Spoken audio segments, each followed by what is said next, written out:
రాజన్న సిరిసిల్ల జిల్లా వేములవాడ శ్రీ రాజరాజేశ్వర స్వామి వారిని మంత్రి పొన్నం ప్రభాకర్, ప్రభుత్వ విప్ ఆది శ్రీనివాస్ దర్శించుకుని ప్రత్యేక పూజలు నిర్వహించారు. ఈ నేపథ్యంలో మంత్రికి ఆలయ అర్చకులు పూర్ణకుంభంతో స్వాగతం పలికారు. తాను రాజన్న భక్తున్నని, తెలంగాణ రాష్ట్రంలో అత్యధికంగా భక్తులు వచ్చేది వేములవాడే అన్నారు. ఇక వేద పండితులు, శృంగేరి పీఠాధిపతుల అనుమతితో త్వరలోనే ఆలయ అభివృద్ధికి పునాదులు వేస్తామన్నారు. రాబోయే కార్తీక మాసంలో నిత్యాన్నదానం చేయాలని ఆలోచన చేస్తున్నట్లు వెల్లడించారు. ఇక తిరుమలలో లాగా శాశ్వత అన్నదానం ఏర్పాటు కోసం ప్రయత్నాలు చేస్తున్నామన్నారు. సీఎంకి చిరకాల జ్ఞాపకం కోసం తాను ప్రభుత్వ విప్ ఆది శ్రీనివాస్తో కలిసి శాశ్వత అన్నదానం ఏర్పాటు చేస్తున్నామని మంత్రి తెలిపారు. ఇక అలాగే దక్షిణ కాశీ వేములవాడ కోనెల రక్షణపై సీఎం ఆదేశాలతో గోశాల ఆధునీకరణ చేస్తామన్నారు.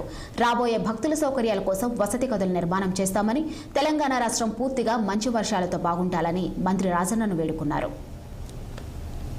గౌరవ ముఖ్యమంత్రి గారు, ఉప ముఖ్యమంత్రి గారు చేసే కార్యక్రమాల గురించి అన్ని చెప్పడం జరిగింది. ఇది తెలంగాణ రాష్ట్రంలోనే అత్యధికంగా భక్తులు వచ్చేటువంటి లెక్క ఉన్న టెంపుల్ ఇది. ఈ టెంపుల్ కు సంబంధించి అన్ని రకాలుగా అభివృద్ధి జరగాల్సిన అవసరం ఉంది.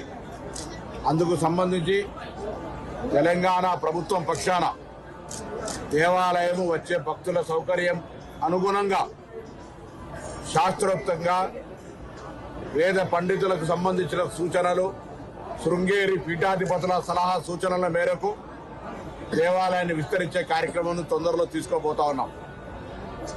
ఆ శివుణ్ణి ఆశీర్వచనం అడుగుతా ఉన్నాం. నేను, ఆది శ్రీనివాస్ గారు, జిల్లా అధికారులు అందరం కలిసి తిరుమలలో ఏ విధంగానైతే నిత్యాన్నదానం ఉంటుందో వేములవాడలో కూడా చాలా కాలంగా మా ఇద్దరు సంకల్పం అది.